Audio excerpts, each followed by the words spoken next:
Hey, Dr. Daryl Black, Copie Hill Civil War Fellow with the American Battlefield Trust. I'm on the Gettysburg battlefield, standing just in front of the famous Pender tree, one of the witness trees on the Gettysburg battlefield. And one of the things we'd like to think about today is what these trees would have seen. What would they have seen? What may they have been able to hear during the course of the battle? And these trees saw a lot.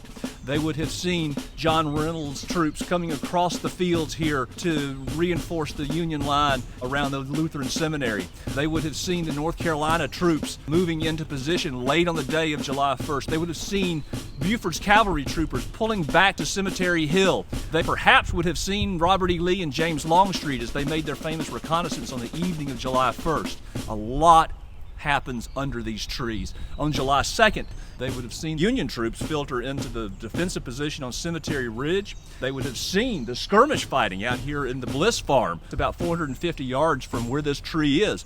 During the afternoon, they would have seen the Confederates surging up Little Round Top.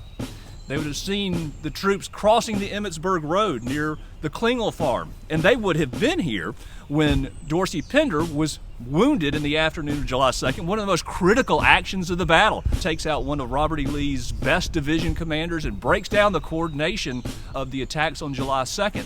They would have seen Rhodes' division move up towards Cemetery Hill in the late evening of July 2nd and then stop in the wheat field near Long Lane. On July 3rd, they would have seen the artillery battalions making their preparations for the Great Bombardment. We're right here in the middle of Willie Pegram's artillery line.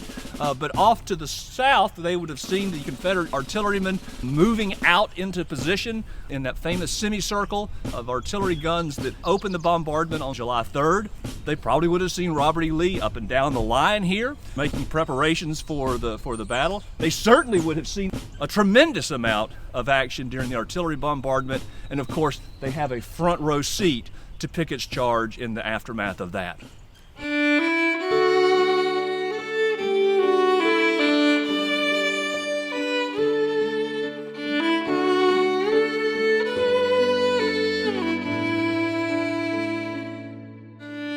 So when you're on the battlefield, when you're here in Gettysburg next, find some of these trees and ask yourself the question, what did this tree see?